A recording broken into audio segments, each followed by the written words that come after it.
Meus irmãos, Pai do Senhor Jesus, bom dia, boa tarde, boa noite, dependendo da hora que você vai estar assistindo a esse vídeo. Eu quero glorificar a Deus por mais um dia de vida que a gente tem, por mais uma oportunidade que nós estamos tendo de compartilhar dessa lição, compartilhar da Escola Bíblica Dominical, a Palavra de Deus, através das nossas revistas. Eu quero agradecer vocês todos que adquiriram a sua revista, entendendo o propósito de Deus através do ensino da palavra. Nós entendemos bem a dificuldade que tem de estarmos presentes no templo, né? Mas aprove a Deus a oportunidade da internet, das mídias sociais, e a gente poder estar compartilhando da palavra de Deus com todos vocês e com toda o restante da humanidade, né? A lição que a gente vai estudar hoje é a lição de número 5, tá?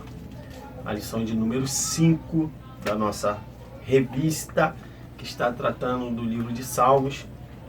A lição de número 5 do dia 3 de maio de 2020, que tem por título ou epígrafe: Celebrando a segurança do povo de Deus.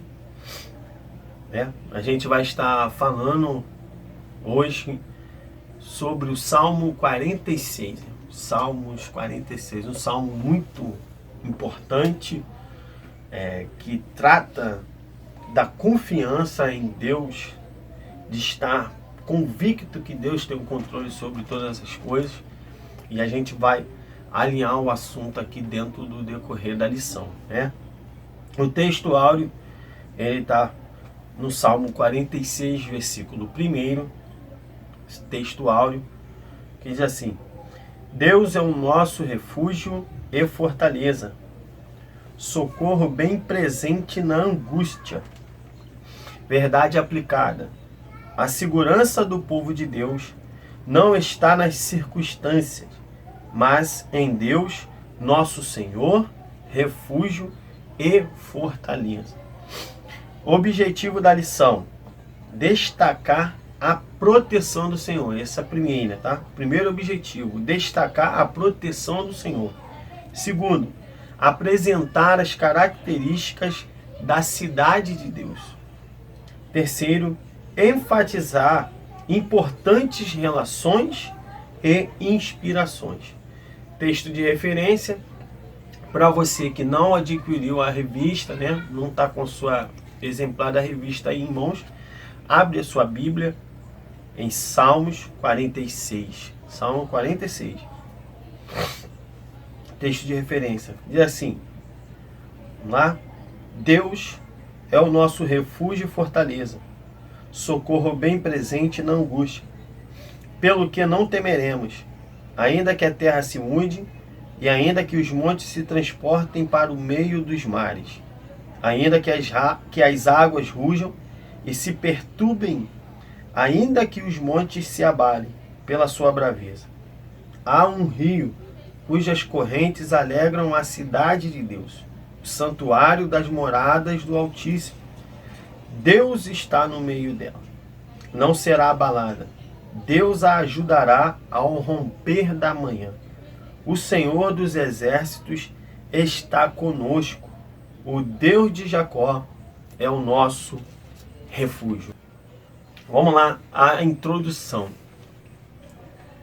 Esta lição fala sobre a segurança do povo de Deus por ter o refúgio, a fortaleza e a proteção de Deus. Enfatiza a grandeza e soberania do Senhor e, por fim, destaca a inspiração de Lutero ao compor o hino Castelo Forte. Irmãos, como eu já tinha adiantado um pouco sobre o assunto, a gente está tratando acerca de um assunto muito interessante para os nossos dias atuais, né? A gente está tratando de um momento difícil por conta dessa pandemia, por conta da preocupação do que será no pós o isolamento social acabar, em que as atividades voltarem à sua normalidade, há uma preocupação muito grande no meio dos nossos irmãos, da sociedade de um modo geral. Nada melhor do que destacar através deste salmo, desta canção, a nossa confiança em Deus, né? Nós vamos falar muito sobre isso aqui, e como a gente tem um tempo reduzido para fazer o vídeo, a gente vai adotar o método de tratar a lição 1, o tópico 1, 2 e 3 na íntegra. Não vamos ler os subtópicos como a gente tem o costume de fazer na congregação. Então teremos um resumo de cada tópico, tratando dos pontos mais importantes, e assim está compartilhando com os irmãos, amém? Vamos lá? Você está atento aí com a sua revista. Então vamos para o tópico 1. O tópico 1 fala assim: a ação do Senhor e a fragilidade humana. Salmo 46 traz lições profundas aos servos de Deus no que se refere à proteção e às ameaças que ocorrem ao longo da vida. Também nos mostra a ação do Senhor e a fragilidade humana. Tópico 1, e a gente lê numa destacada só. Deus é o nosso refúgio. A primeira estratégia para se proteger dos momentos de perigo é procurar um lugar de escape, que sirva de amparo e proteção. Há diversos exemplos na Bíblia, entre eles as cidades de refúgio. Tratava-se de lugares para onde pessoas que estavam correndo risco de vida se abrigavam. É interessante o fato de o Salmo iniciar com a declaração de que Deus é o nosso refúgio, antes de relatar as calamidades.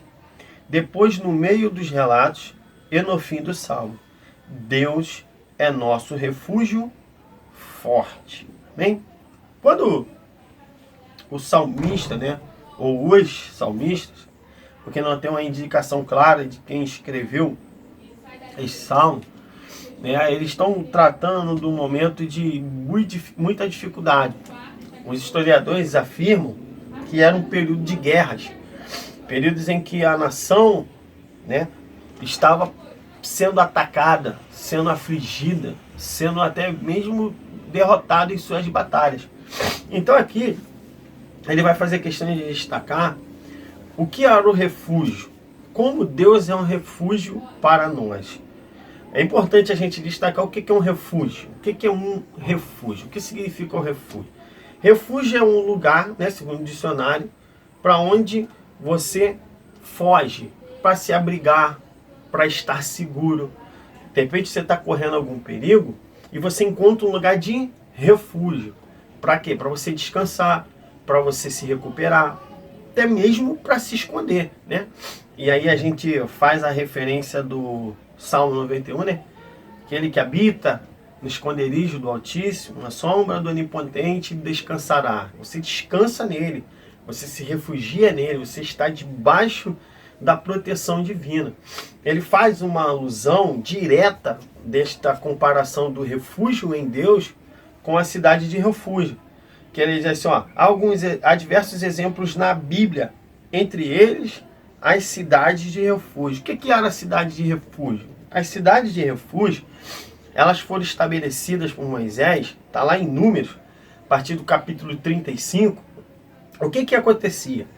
Na época, né, no costume deles lá no Oriente, uma pessoa que tivesse cometido um assassinato, matou alguém, estava numa briga e de repente, por legítima defesa, matou alguém. Não é um assassinato. A cidade de refúgio, vou explicar para vocês, ela não dava direito a um assassino por motivo fútil. Alguém que matou porque estava roubando, matou por matar, por uma vingança, por raiva. Mas uma disputa que você estava tendo com alguém e ocasionalmente ali você matou a pessoa. Então o que acontecia? Tinha tem uma referência, melhor dizendo, tem uma referência ao vingador de sangue. Quem era o vingador de sangue? Era um parente próximo daquela pessoa que foi morta. Um exemplo, eu tenho um parente que foi assassinado por outro. Então eu me sinto no direito de vingar a morte daquele meu parente. Então eu me torno um vingador de sangue. Ocasionalmente, aquela pessoa que cometeu o assassinato, ela tem por legítima defesa o seu argumento. Então essa pessoa que estava agindo, que assassinou, mas por uma legítima defesa, ela tem como recorrer à cidade de refúgio. E chegando uma vez na cidade de refúgio, eu, o vingador de sangue, aquele que busca por vingança, não posso tocar nele enquanto ele estiver dentro daquela cidade. Porque pela lei, e eu já dei a referência para você que está em Números, capítulo 35, você faça a leitura depois, por lei, não podia entrar lá. Eu, o vingador de sangue, eu até poderia ir, mas não poderia fazer nada com aquela pessoa. Por quê? Porque dentro da cidade de refúgio, eles estavam em segurança. Então, você vai perceber, dentro desses relatos, que Deus, ele é esse nosso amparo, esse é o nosso refúgio, né? A Bíblia faz uma referência no livro de Hebreus, capítulo 6, versículo 18, que Jesus é uma cidade de refúgio, né? Porque muitos de nós já cometemos delitos, já cometemos faltas graves até umas, mas entende-se que através de Cristo, os nossos erros, eles são perdoados. E nele nós encontramos refúgio. Por quê? Porque pelos nossos pecados, todos nós estávamos condenados, certo? Mas há o argumento de que Cristo veio para nos resgatar. E enquanto estivemos neles, cumpre-se Romanos capítulo 8, versículo 1. Aqueles que estão em Cristo Jesus, nenhuma condenação há para aqueles que estão em Cristo Jesus. Mas entenda o detalhe. Aquele que está em Cristo Jesus. A pessoa só era isenta de receber a punição pelo crime se ela estivesse dentro da cidade. Saiu da cidade, dá ruim. O vingador de sangue ficava pairando ali até cumprir o propósito dele, botou o pé para fora do portão da cidade de refúgio, vingança. Mas enquanto estiver dentro do refúgio, enquanto estiver, como a referência de Hebreus 6,18, enquanto você estiver em Cristo, o vingador de sangue não vai te pegar. Ou seja, o inimigo não vai tocar em você, não vai fazer os propósitos que ele designou. Então, que você entenda o que nesse primeiro momento. Está passando um perigo, uma dificuldade muito grande, a tribulação está te cercando, você está se sentindo coagido, acuado, olha para um lado, olha para o outro, não vê mais nenhuma solução. Busca Cristo, clama por Ele, porque em Cristo você vai ter refúgio, em Cristo você vai ter descanso, em Cristo Ele vai proporcionar para nós segurança. Bom, irmãos, agora a gente vai para o tópico 2, finalizamos o tópico 1 acerca do refúgio, fortaleza e socorro bem presente na hora da angústia. Já tratamos desse ponto, iremos para o tópico 2, que a gente vai tratar, onde ele destaca completa confiança no agir de Deus, né? Ele vai entrar aí no subtópico 2.1, 2.2 e 2.3. Subtópico 2.1, ele vai tratar acerca da confiança. A confiança prevalece em meio ao caos. Esta declaração que o salmista está fazendo, ele vem decorrendo, né? Deus, nosso refúgio, fortaleza, socorro, bem presente na hora da angústia. Portanto, versículo 2, entra, portanto, não temeremos, ainda que a terra seja removida e ainda que os montes sejam transportados para o meio do mar, ainda que as suas águas rujam e se perturbem, ainda que os montes se sacudam ou se abalem, como for melhor a sua tradução, e se perturbem, ainda que os montes se sacudam com o seu inchar. Há um rio cujas correntes alegram a cidade de Deus, o lugar santo dos tabernáculos do Altíssimo. Então ele já vem entrando aqui do versículo 2 em diante, nessa confiança em que o salmista destaca, acerca de que determinados caos aconteçam né, no mundo, na terra, ainda que até tragédias naturais, porque aqui ele está falando acerca de maremotos, ele está falando acerca de abalos de terra, né, de tremores, né, os montes se abalem, faz também alusão aos vulcões, né, tremores, vulcões, terremotos, maremotos, tsunamis. Ele está dizendo que em meio a todas essas tragédias naturais, né, da natureza, as coisas relacionadas à natureza, a nossa confiança ainda tem que estar inabalável. Irmãos, parece até uma... Como é que eu vou dizer melhor para você? Parece até uma coisa que não é normal para nós ser confiante em Deus. Porque quando você pegar para bater um papo com alguém, você vai conversar com muitos dos nossos irmãos atuais, no dia de hoje. Você vai ver que tem muitos irmãos nossos que não tem mais fé em que Deus possa fazer algo por eles. Não sentem mais aquela confiança em Deus como anteriormente tinha. Eu quero falar algo que é recorrente, porque a gente vai ver hoje muitos dos nossos líderes, né, espirituais, que eu estou falando, pastores, líderes, que têm depositado a confiança em partidos políticos, em alianças humanas, né? Enquanto bem verdade, a gente sabe que o homem só pode fazer aquilo que está ao alcance das suas mãos. Se não tiver no plano de Deus, não vai ter presidente, não vai ter governador, não vai ter prefeito que vai fazer algo por nós. Entendeu? Se Deus não estiver com o seu propósito bem alinhado com a nossa vida, não vai, irmão. Na verdade, nem Deus. Se eu... o correto é, se eu não estiver alinhado com o propósito de Deus para minha vida, vai dar ruim. Eu posso procurar subterfúgio, outros meios, e aí vai se cumprir na minha vida o que diz Jeremias, né? Que tem homem que confia na riqueza, que tem homem que confia na sabedoria, que tem homem que confia na sua força, né? E eu queria fazer menção para você do Salmo número 20, versículo 7, que diz o quê? O que diz o Salmo, capítulo 1? Salmo 20, versículo 7, eu vou falar daqui, né? Uns confiam em carros, outros em cavalos, mas nós faremos menção do nome do Senhor, porque a nossa confiança está em Deus. Quem vai determinar o curso da nossa vida é Deus. Ele diz para Jeremias, capítulo 1 de Jeremias, versículo 19, e pelejarão contra ti, mas não prevalecerão contra ti. Por quê? Porque Deus é contigo, meu irmão. Deus é conosco. Ele é na sua família, Ele é nos seus negócios, Ele é na sua vida por um completo. Ele quer ser Senhor da sua vida. Basta você deixar Ele ser Senhor da sua vida.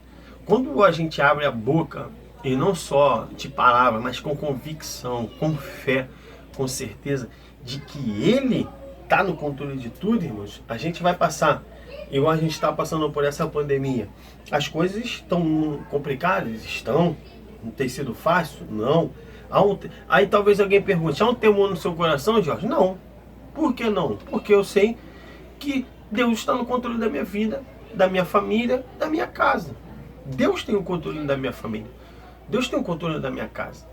Então eu tenho essa confiança. É claro que a gente vai cumprir com as orientações aí que a Organização Mundial de Saúde tem, né, passado para todos nós, o Ministério da Saúde, os órgãos competentes.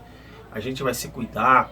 Hoje a gente tem orientação para andar de máscara. Hoje você tem a orientação de estar lavando as mãos, que na verdade isso já deveria ser um hábito nosso, de estar sempre lavando as mãos, usando o álcool em gel agora, né, de uma forma antisséptica.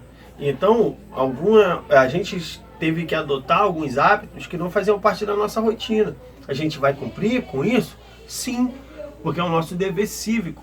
mas eu não tenho um temor no meu coração. Mas você tem medo de ficar com o Covid? Não, por quê? Porque Deus é quem cuida da minha vida. Eu oro a Deus para que isso não chegue na minha casa. Eu oro a Deus para que isso não chegue na minha vida, eu oro a Deus para que isso não chegue na minha família. E se acontecer, não, aconteceu. Entendeu? Mas nós temos orado a Deus para que isso não aconteça. E graças a Deus até agora não chegou em nós. Bem? E se chegou, como alguns especialistas dizem, tem gente que o vírus chega, não faz efeito nenhum. Se chegou em mim, se chegou em alguém na minha casa, não fez efeito nenhum. A gente está aí para a glória do Deus Pai. E isso tudo é menção do que ele está dizendo. Quando ele vai fazendo essa parte aqui, ele está falando, ó, tem uma parte aqui, eu queria ler com você, do 2.1, que ele fala assim, ó, há perigos que rompem bases sólidas, mas o salmista expressa plena confiança, ainda que essas bases sólidas sejam rompidas, ainda que os perigos sejam avassaladores, de tal modo que nada fique no seu lugar, pois, de alguma forma, Deus trará o livramento e Deus trará o escape. Essa é a nossa confiança, de que Deus vai dar o escape, de que Deus vai dar a vitória. Quem lembra? Êxodo capítulo 14. Vai lá, pega aquela passagem. Moisés e o povo estão ali em Pi-Hairode, né? O nome do lugar, que significa lugar cercado, lugar que não tem fuga. Eles não tinham para onde fugir, irmãos.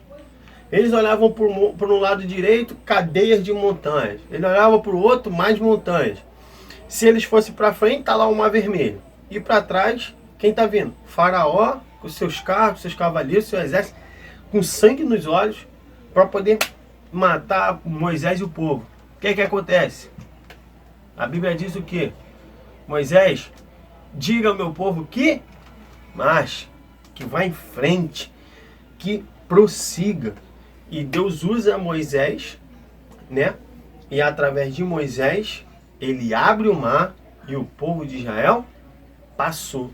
Eles não tinham para onde ir. Eles estavam cercados. O inimigo era muito superior a eles.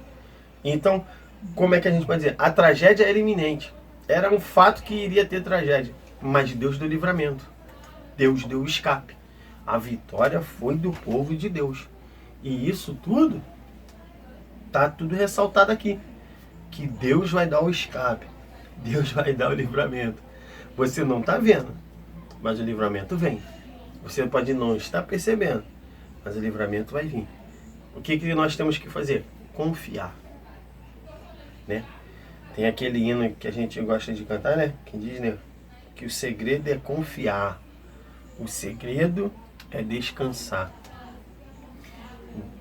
Porque a gente tem esperança que esse dia vai chegar. Eu tenho esperança em Deus que coisas novas estão por vir. Tenho esperança em Deus que tem coisa nova para a tua vida, tem coisa nova para a sua casa, tem coisa nova para a nossa família. Deus tem coisa nova para nós. O tópico 2.2. Ele já vai tratar, agora ele já vai para um outro plano. Né? Ele sai desse plano terreno, que está totalmente direcionado a nós. Ele vai fazer referência, no versículo 4, acerca de um rio que corre da cidade de Deus. Né? Este lugar, essa cidade de Deus, faz clara referência a Jerusalém. Certo? Por quê? Embora não tenha essa preocupação, embora a gente saiba que Jerusalém não era no princípio a capital de Israel. Através de Davi, do reino de Davi, é que ele estabelece Jerusalém como uma capital de adoração, né? Um lugar de culto a Deus, de referência para buscar Deus, porque lá estava o templo, né? O templo que posteriormente Salomão constrói, e lá estava a presença de Deus através da representação da arca, certo? Então ali Deus estava, que a arca estava lá, porque o templo havia sido construído, era um lugar onde o povo vinha, se reunia para adorar, para prestar culto a Deus. Então esta cidade que está sendo bem representada aqui, mas eu queria fazer menção aqui e dar uma contribuição para você, porque aqui ele vai dizer, né, você pegar aí na sua lição, no meio dela está escrito aqui, acerca, a rigor, aliás, aqui ó, pegando aqui ó, a Bíblia de Estudo, Defesa da Fé, aí tem 2 pontos, né, dizendo, a rigor, não há rio nenhum em Jerusalém. Ou seja, geograficamente falando, não tem rio dentro de Jerusalém. Esse rio é espiritual. É algo espiritual de Deus para a nossa vida. É um refúgio, é um refrigério, é a água que limpa, né? Porque a água, ela faz muita referência à purificação, né? A uma limpeza, né? Este rio, esta água que corre da cidade, né? Que vem limpando, que vai arrancando toda a sujeira, que vai arrancando todo o mal, que vai tirando todas as mazelas, né? Então este rio é uma representação espiritual, é um rio de Deus, é uma limpeza, é uma purificação para você, é uma vida nova. Se a gente for fazer alusão com o batismo, né? Depois que você passa pelo batismo nas águas, a Bíblia diz que aquilo ali representa um novo nascimento, né?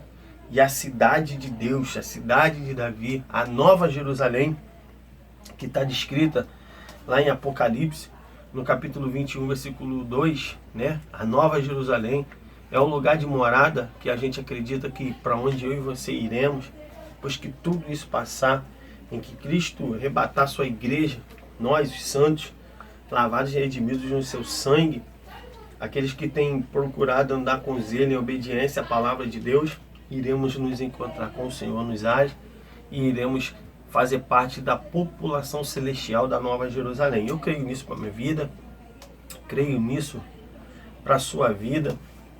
Na revista de vocês não tem, mas eu queria fazer menção aqui que na nossa revista de professor tem uns comentários acerca de cada tópico, e é muito interessante ler isso aqui, porque Champlin vai dizer, no comentário bíblico de Champlin, né, aí ele tem uma referência aqui. Ele diz assim, Champlin dizendo: o rio gentil em contraste com o mar revolto. Porque no versículo 13 ele fala dos mar bravio, né? O mar que está atormentado. Aí é um contraste. Representa os atos restauradores e a bênção de Deus que dá aos homens vida e razão para viver. O termo hebraico correspondente é narrar. Para rio, o termo para rio em hebraico é narrar, ou seja, rio perene, distinto de Nashal, que significa torrente, né? Que entra em ação quando as neves derretidas e enche os rios e os ribeiros. A proteção divina, bem como a sua bênção em paz, é como um rio que corre para o tempo e supre tudo com suas águas muito necessárias. Aqui ele fala até acerca de suprimento, que Deus vai suprir algumas necessidades nossas, que esse rio faz uma representação de Deus suprindo as nossas necessidades. Então, você vai perceber, dentro de um contexto em que essa lição nos está nos trazendo, ele vai fazendo referência a você ter confiança em Deus no meio do caos, da dificuldade, a confiança que prevalece no meio do caos, e ele vai, no meio desse caos, lembrar para nós o lugar de destino, né? Que passando por tudo que a gente vai passar aqui, a gente tem um destino final. E quem é esse destino final? E aonde é esse destino final? A cidade de Deus. Não é a cidade de Deus que tem aqui em Jacarepaguá, né? Que a gente conhece muito, né? Mas é a cidade de Deus, a cidade celestial. Não é a cidade de Deus de Jacarepaguá, é a morada de Deus que está preparada para nós lá no céu, o céu de glória para os seus santos, tá bem, irmãos? Isso é para você descontrair um pouco, mas que você entenda que tudo que você está passando aqui vai ser recompensado. Deus tem um galardão preparado para você lá na cidade de Deus, na Jerusalém celestial, a nova Jerusalém que está preparada para mim e para você, amém? Então, nesse contraponto, em meio à calamidade, ele apresenta para nós o plano da salvação, representado na cidade de Jerusalém. É o plano da salvação de Deus, que é o destino final de todos nós estarmos junto com ele. O tópico 2.3, que ele vai agora tocar num ponto, que ele sai dessa parte da fúria da natureza, do nosso destino final, que é o céu. Ele vai fazer voltar novamente para o plano terreno para falar acerca da agitação das nações e o cessar das guerras. Aí eu queria ler isso aqui com você para você ter um entendimento mais claro, assim como eu. Ele vai falar, ó, o salmista também celebra a segurança e o agir de Deus para com seu povo em meio às agitações das nações e dos reinos com suas guerras. O Salmo 2 também retrata os movimentos dos povos e governantes contra o governo divino. O profeta Isaías menciona bramido e rugido das nações. Em nosso tempo, temos testemunhado esta agitação ou revolta das nações expressas em leis e costumes contrários aos princípios estabelecidos por Deus. Portas que se fecham para a proclamação do Evangelho, perseguições contra aqueles que professam a fé em Jesus Cristo, ou ainda uma profissão de fé meramente nominal. E eu vou falar mais sobre isso aqui nesse ponto. Contudo, o salmista permanece confiante na presença de Deus, em seu auxílio e em seu agir. O relato deste salmo é também como se antecipasse o resultado da batalha final. Com ele vai falar, os reinos do mundo vieram a ser do nosso Senhor e Salvador, Jesus Cristo, né? O que a gente tem um entendimento aqui, por isso que eu fiz questão de ler toda esse tópico da lição para a gente compreender.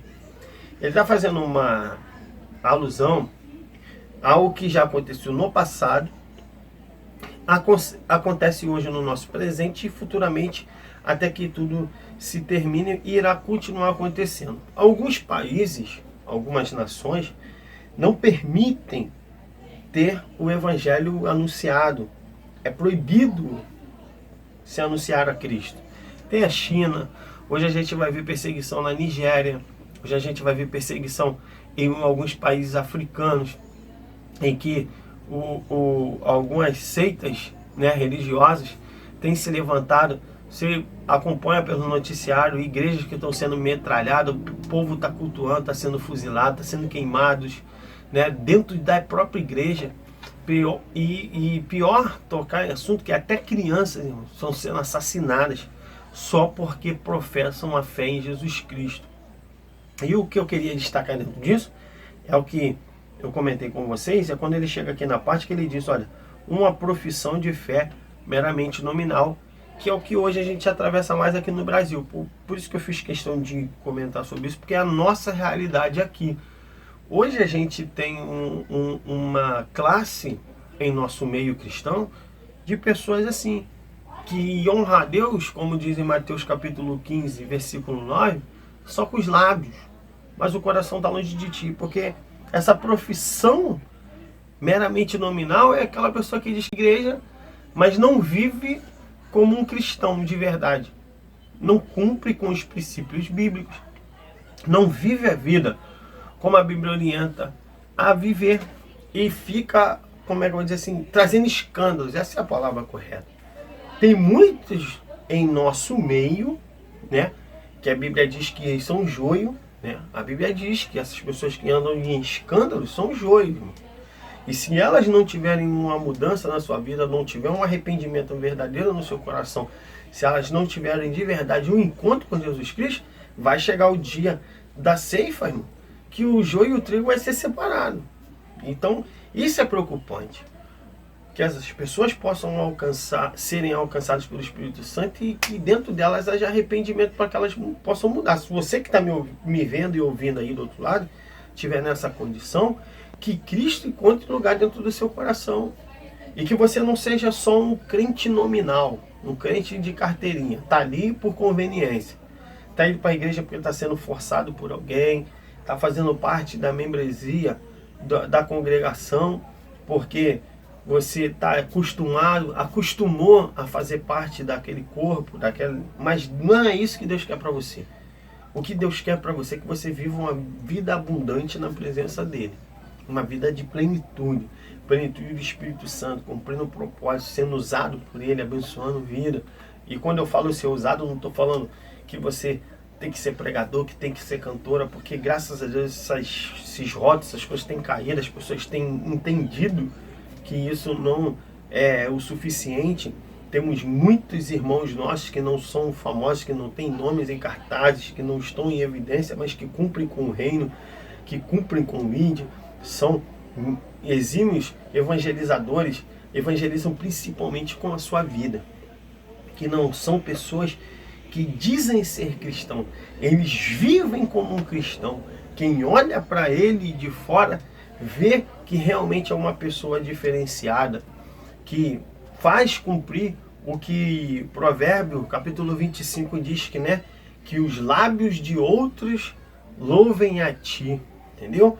Que não é você que vai ter que ficar abrindo a boca, eu sou crente, eu sou isso, eu sou aquilo, tem carteirinha da Assembleia de Deus de Santa Cruz, o meu pastor presidente é o José Pedro Teixeira, eu sou diácono, sou presbítero, eu sou missionária, sou pastora, né? Não, mas que as pessoas olhem para você, não vejam os títulos, que as pessoas olhem para você, não vejam o cargo, que as pessoas olhem para você, não vejam o vaso, né? O vaso que profetiza, que roda, que pula, fala a língua estranha, mas que é desobediente, que é rebelde, que é fofoqueiro, que é fofoqueira, que é 7-1, que é caloteiro, compra e não paga. Complicado, né? Então, que você não seja desta classe, mas que você seja da classe daqueles que diz em Apocalipse capítulo 3, daquela igrejinha pequena, né? Que mesmo tendo pouca força, soube passar pela luta, pela provação, mas não negaste o nome. E aquele não negar o nome, irmãos, é ter uma vida reta, tem uma conduta, tá na luta, tá na adversidade, tá sendo perseguido, tá sendo afrontado, tá na guerra, como ele está dizendo aqui, como o salmista expressa, né? Que as nações vêm e se juntam, né? Que os reinos foram movidos e Deus foi lá e entrou com providência. Por quê? Porque quem trabalha em nosso favor é Deus. Vão se levantar, como eu disse aqui atrás, ali na outra parte da lição, a respeito de Jeremias 1,19, pelejarão contra ti, mas não prevalecerão contra ti. Por quê? Porque Deus está conosco. Ele diz aqui, ó, no versículo 7, 46:7, o Senhor dos exércitos está conosco. O Deus de Jacó é o nosso refúgio. Ele fortalece. Deus é refúgio. Ele novamente toca nessa parte, né? Ele vem para poder reafirmar para você, ó, quem guarda a tua vida é Deus. Ele é quem garante, né? Ele chamou você para uma obra, ele te tirou do lamaçal do pecado, te deu uma novidade, mostrou para você o plano da salvação, cumpriu em você o plano dele em Cristo quando morre na cruz, poder te salvar. Agora viva uma vida condizente com aquilo que a Bíblia orienta você viver. Deus te chamou para uma vida plena. O Espírito Santo quer fazer parte do seu viver, da sua caminhada, de toda a sua vida. O que a gente também, e isso é importante falar, que eu quero comentar com vocês, é que a gente não procure só a presença de Deus, que a gente não venha ter motivos para jejuar, para orar e ler a Bíblia só quando as coisas estiverem apertadas, né? Mas que você entenda que até nos seus momentos de bonança, Deus ele quer continuar se relacionando com você, né? Porque nós vemos quase que um costume de muitos irmãos nossos que quando estão na luta, jejuam, oram, leem a Bíblia, frequentes na igreja, estão nos cultos, estão envolvidos nos trabalhos da congregação, estão envolvidos nos trabalhos movidos nos departamentos.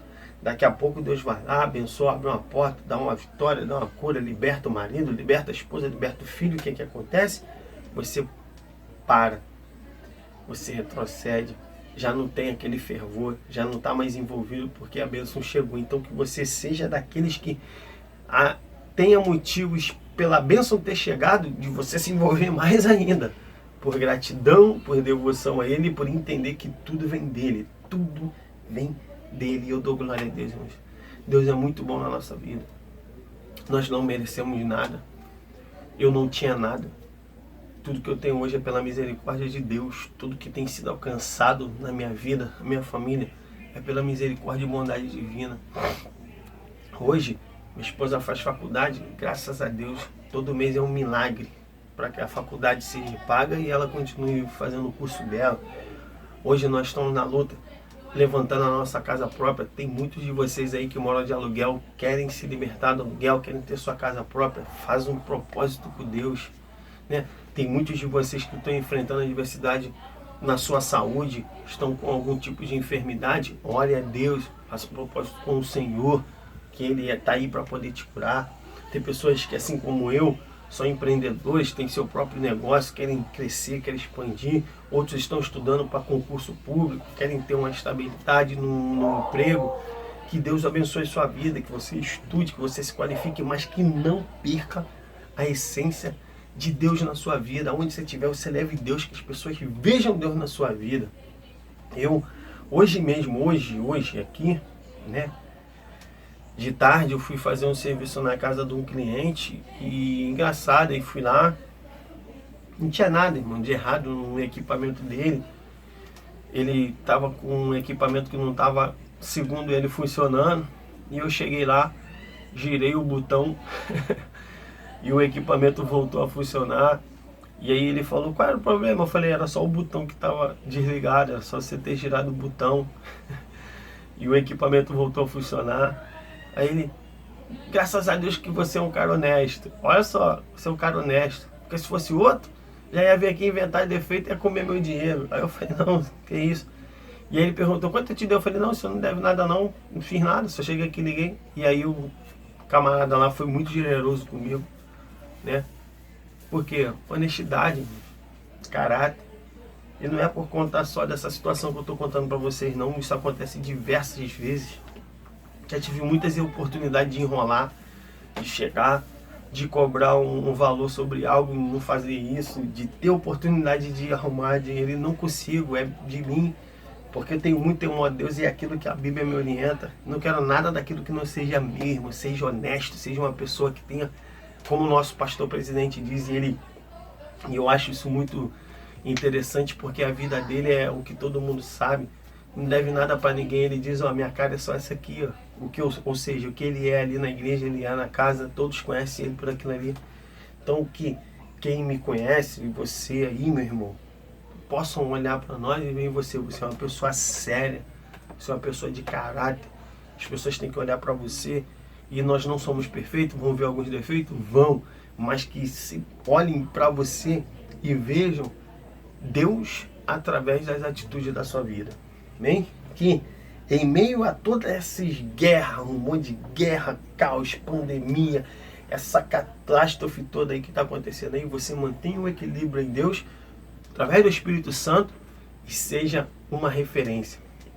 Seja a bênção na vida dos demais, tá? Que Ele possa te abençoar dentro disso aí. Que você não seja um mero professante de denominação, né?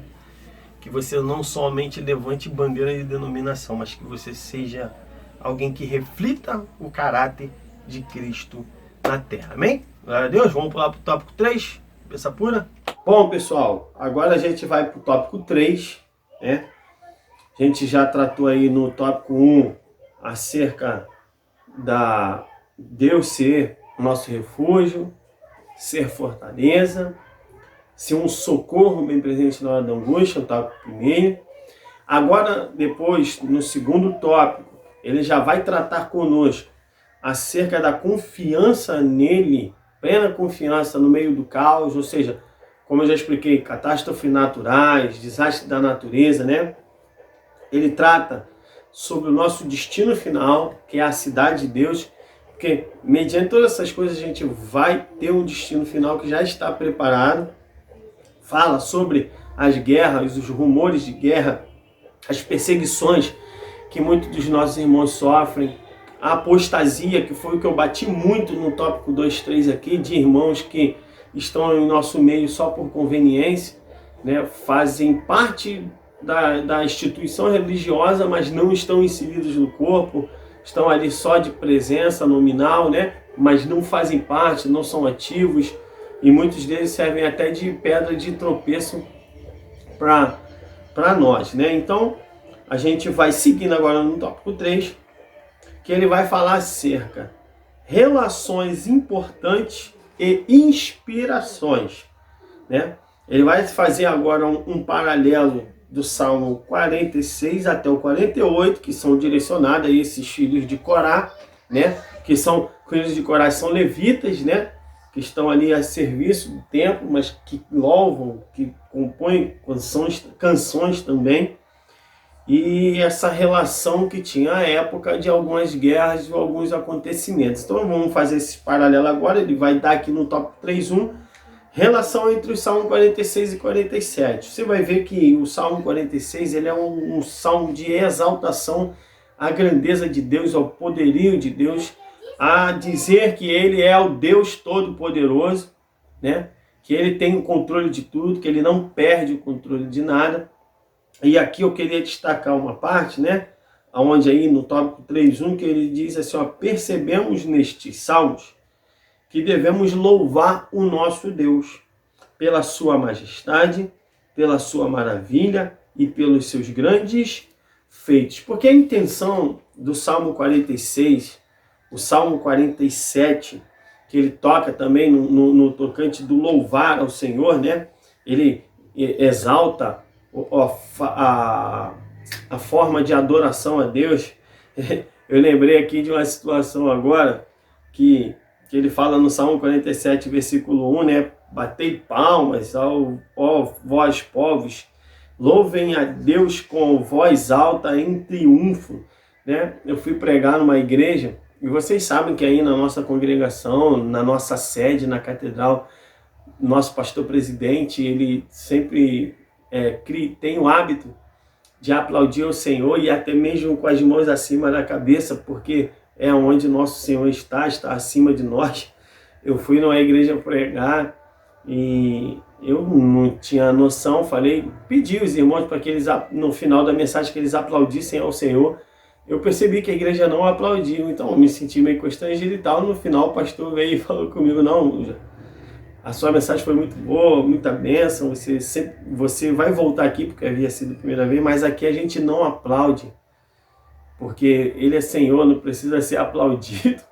Aí eu lembrei dessa passagem aqui, não contestei com ele, né, o direito dele lá, o que ele orienta as ovelhas, mas a gente vê dentro da palavra de Deus diversas partes onde as pessoas aplaudem, louvam ao Senhor com as suas palmas, né? Toda forma de louvor, de adoração, de expressão, no que diz respeito a engrandecer a Deus, ela é válida, irmão. Até com as nossas lágrimas, quando a gente está feliz, algumas lágrimas vêm para poder honrar a Deus com gritos, com louvores, com palmas, com cânticos. Tem gente que dança na presença do nosso Senhor, né? Então, que você tenha isso dentro do seu coração, da sua mente, você tenha sempre vivo dentro de você, esse desejo de adorar o Senhor, de louvar a Ele, e não somente louvar a Deus nos momentos de alegria, que está tudo bem, mas que adore a Ele principalmente nos momentos de aflição. Esses louvores, como eu já disse a vocês, eles estavam no período de guerras. Todo mundo que tem uma noção de história sabe que qualquer período de guerra é tenso, é complicado, mas em meio às guerras, em meio às confusões que tinha ali, eles estavam louvando, eles estavam exaltando a Deus, estavam glorificando a Deus. Então o Salmo 46, 47, 48 vem nos lembrar muito acerca disso, desta exaltação a Deus, né?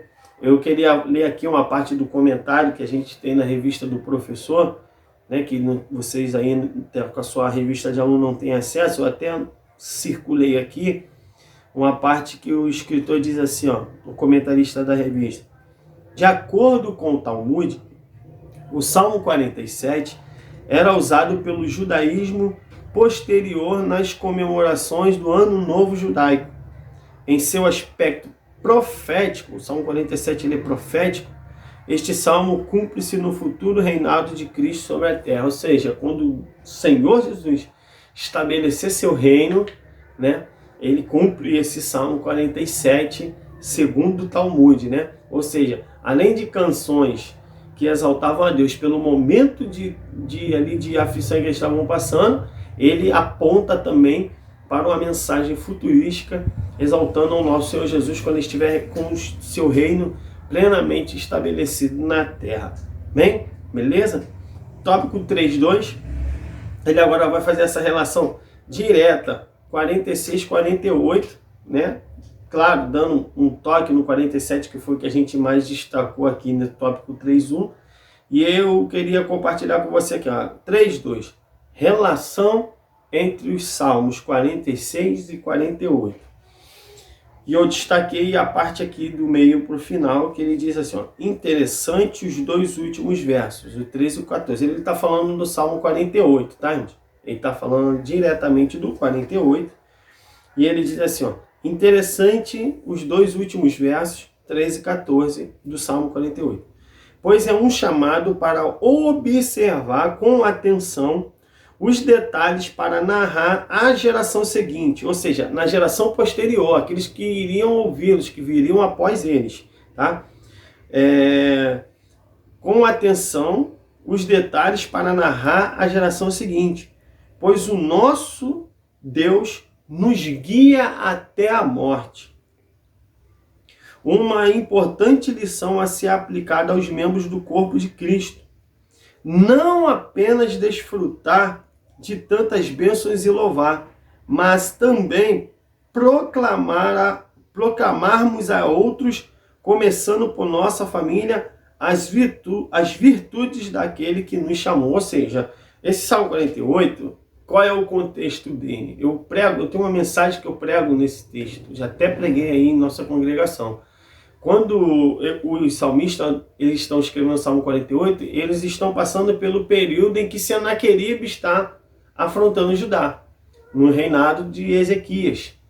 E aquilo ali é um momento bem angustiante para eles, porque o exército de Senaqueribe dos assírios, eles eram terríveis, conhecidos pela sua violência, pela forma em que ele subjugava os seus inimigos. Então, dentro de todo aquele contexto, em que Senaqueribe é um tipo, né, na tipologia bíblica, na figura, ele é a figura de Satanás.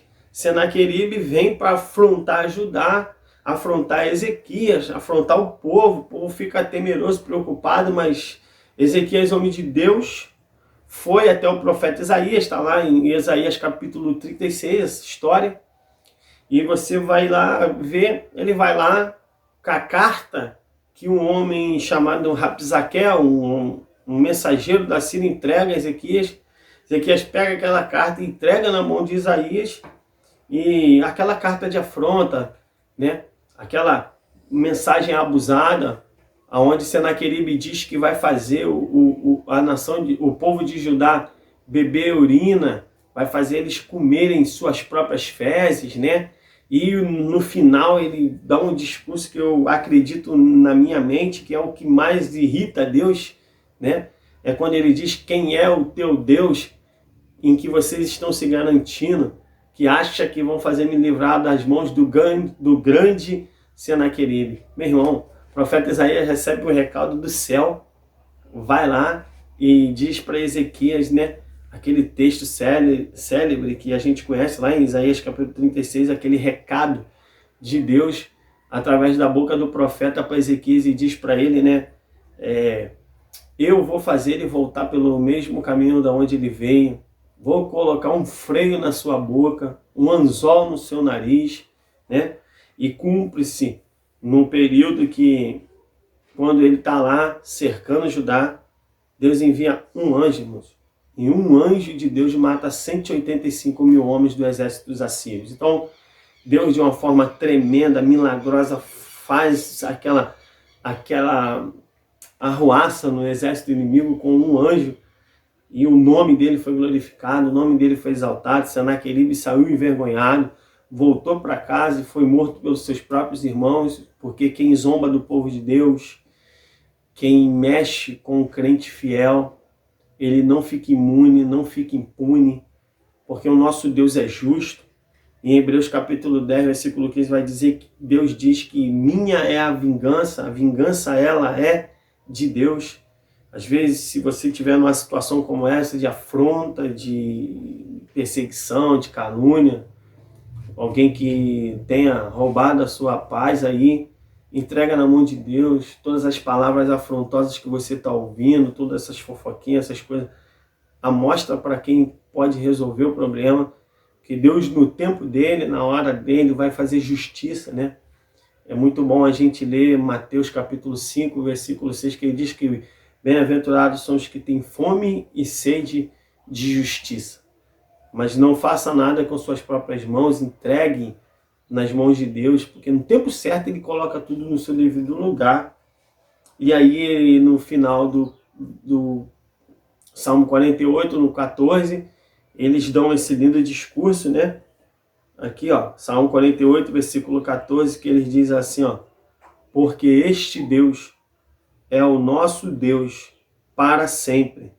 Ele será o nosso guia até a morte. Dá glória a Deus aí, crente, porque Ele é o nosso Deus, né? Tem até o hino do Diante do Trono, muito legal, né? Que a Ana Paula Valadão canta, né? Despreza e zomba do inimigo enquanto ele foge. Não foi contra ti que blasfemou, nem levantou a voz arrogante. Então, que você fique com isso na sua mente, gravado, mas também não use de argumento para dar base às suas falhas, suas ações erradas, né? Porque nós temos muitos irmãos do nosso meio aí que faz besteira, fala besteira, entra em confusão, depois fica se fazendo de vítima, né? E quer usar Deus como escudo, e ele, como eu já disse aqui no tópico 2.1, no tópico 2.1, se eu não estou enganado, no tópico 1.2, invertido, que quando eu lembrei da passagem de Naum no capítulo 1, que Deus fala que ele não tem por culpado o inocente, ele sabe quem está errado, quem está certo, e ele age com justiça para aquele que precisa de justiça, tá? Então, não usa de argumento para suas próprias falhas aí, as confusões que você se mete, e depois falar que Deus vai te justificar, vai te honrar, que não vai acontecer nada disso não, tá? Então, que você fica com isso aí, porque, e aqui no final que ele diz, que não somente desfrutar das bênçãos e louvar ao Senhor, mas também proclamarmos a outros, começando dentro da nossa família, ou seja, que essa grandeza, que esse manifestar de Deus, que esse louvor que a gente expressa na igreja, dentro do templo, ali, aquele momento de louvor, de adoração, nas redes sociais, que a gente faz questão, né, de mostrar, Deus é lindo, Deus é maravilhoso, Deus é na minha vida, Deus fez, oh glória a Deus, aleluia. Mas que as pessoas vejam, principalmente dentro da sua casa, vejam Deus na sua vida, tem que ver Deus em nós. Nós somos portadores da presença de Deus, o Espírito Santo habita em você, se é que habita, né? Mas se o Espírito Santo habita dentro de você de verdade, você deve produzir os frutos que o Espírito Santo tem, né? Andar como ele andou, como diz Efésios capítulo 2, versículo 10, né? Que a gente deve andar como Cristo andou. A palavra grega ali é peripatel. Depois que eu aprendi isso, nunca mais esqueci. Que é pisar em cima da onde o outro pisou. Ou seja, se Cristo passou aqui, você vai seguir o mesmo passo que ele. Vai pisar em cima. Não vai ter que fugir para um lado para o outro. O mesmo caminho de bênção, de vitória, tem os caminhos de sofrimento, caminho de dor, mas mesmo na prova, na luta, na dor, você vai ter dignidade, vai ser uma pessoa honrada e Deus vai glorificar o nome dele na sua vida, amém?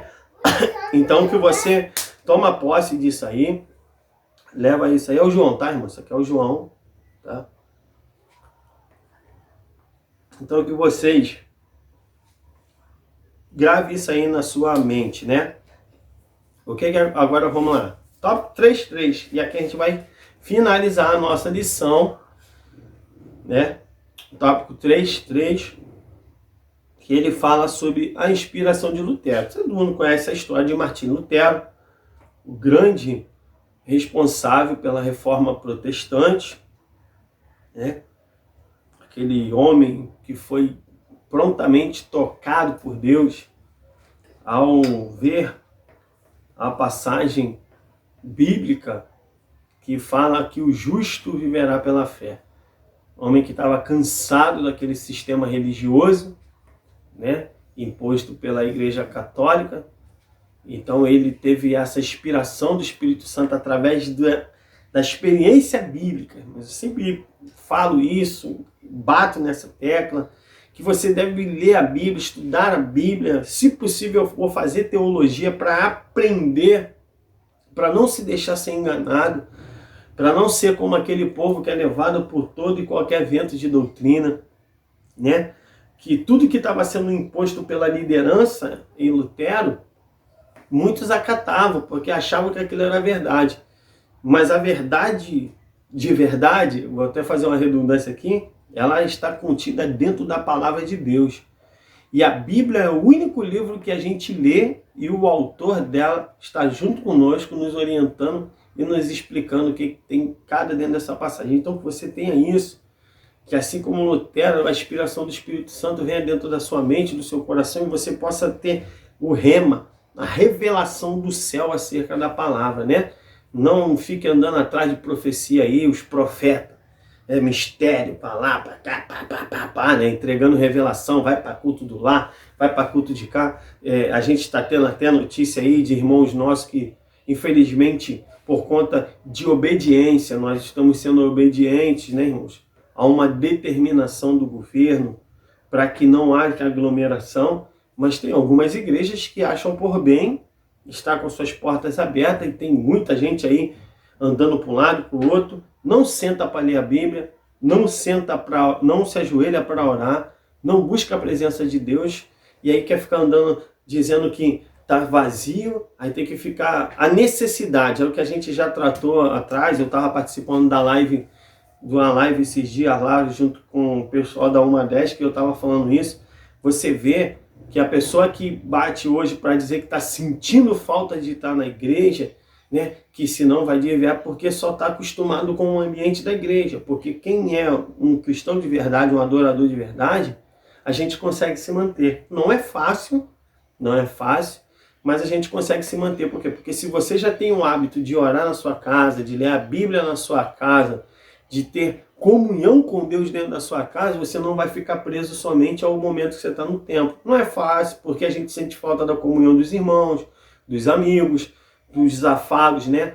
Das tarefas, pessoas agitadas como eu, que a gente não consegue ficar parado. Para mim é difícil ficar dentro de casa, muito, porque a gente não para, está acostumado, está naquele agito, naquele movimento, mas a nossa oração tem que ser que essa pandemia passe, que a gente possa novamente se reencontrar. Agora, a minha espiritualidade ela não pode estar condicionada a estar lá no templo. Foi isso que aconteceu com Lutero.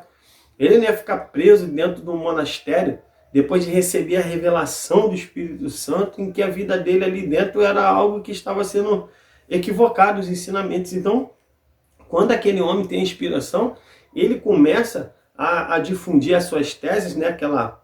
Aquele famoso livrinho dele com as 95 teses dele, que ele começa a debater com as questões do sistema religioso da época. E muitas pessoas, quando começam a ler os escritos de Lutero, elas mudam seu pensamento, começam a seguir. E aí acontece a reforma protestante. Então, Lutero, não somente como um escritor esplêndido que era, teólogo dos melhores, que até hoje suas obras são debatidas em salas de seminário, ele também era músico, irmão, como destaca aqui dentro da lição. E dentro desta arte, deste dom de músico, de compositor, ele compôs uma canção chamada Castelo Forte, volta do ano de 1521, irmãos. Ele escreveu essa canção inspirado, né, justamente pelo Salmo 46, né, Castelo Forte, uma canção que exalta e glorifica a grandeza de Deus.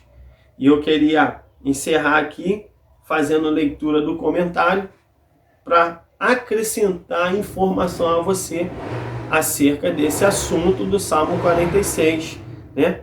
Segundo Carolina Lacerda, Castelo Forte tornou-se mais tarde um hino da Alemanha protestante.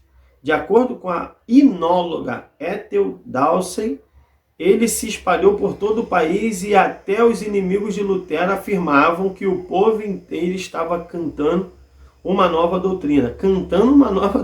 Vocês veem. Anos depois, sua melodia foi utilizada por John Sebastian Bach, um dos maiores compositores de músicas de sinfonias, né? Ele inspirou esse homem para criar a cantata BWV 80 em homenagem à Reforma. E no século XIX, o compositor Felix Mendelssohn, que viveu de 1809 até 1847, empregou-a no último movimento de sua Sinfonia número 5, intitulada A Reforma, e considerada uma obra-prima. Hoje, quase 5 séculos após ter sido composto, Castelo Forte é cantado em todo o mundo, em diversas línguas. Quando o cantamos, louvamos a soberania do Senhor, somos encorajados a prosseguir confiantes em Jesus e reafirmarmos nossa esperança não nesta terra, mas no seu reino. Porque, como a gente costuma sempre estar dizendo, afirmando, reafirmando aquilo que João capítulo 17 diz, que nós estamos neste mundo, mas não somos desse mundo. Estamos aqui só de passagem. Vai chegar o dia, vai chegar a hora em que a trombeta vai tocar e nós seremos arrebatados com o Senhor. Amém? E aqui fica a nossa exposição dessa lição. Vamos partir para a conclusão e fica como ideia aqui o Salmo 46, 47, 48. São canções que exaltam a soberania do Senhor, as vitórias do nosso Deus. E a música Castelo Forte de Lutero foi inspirada na convicção do salmista do Salmo 46, acerca de que Deus é o nosso refúgio, fortaleza, socorro, bem presente na hora da angústia. Vamos ler a conclusão, né? E a gente finaliza por aqui a nossa lição nesta semana. Conclusão. Aprendemos na presente lição que, por mais que as circunstâncias sejam contrárias, o povo de Deus permanece confiante e esperançoso, pois o Senhor Deus está conosco e é nosso refúgio, fortaleza e auxílio. Por isso, sabemos que, no final, a vitória é de Deus e do seu povo. Pode dar glória a Deus, igreja? Dá um aleluia. Louvado seja o nome do Senhor. Que o Senhor Jesus continue abençoando a sua casa, abençoando a sua família. Que o nome dele seja exaltado. Pedimos aos irmãos, por favor, irmão, encarecidamente, vigiem, né? Fique em casa, você que pode ficar, né? Que não tem a necessidade, como muitos, de trabalhar, de fazer coisas essenciais.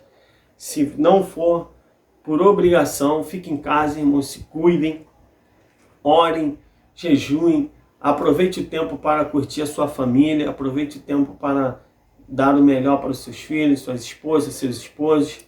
Busquem a presença de Deus, porque esse período nebuloso vai passar.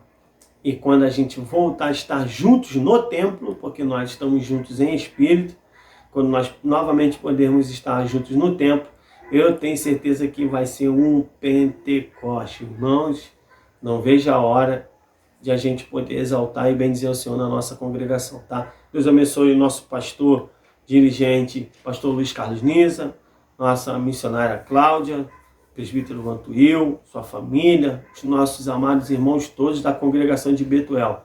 Deus abençoe a todos, em nome de Jesus. Amém.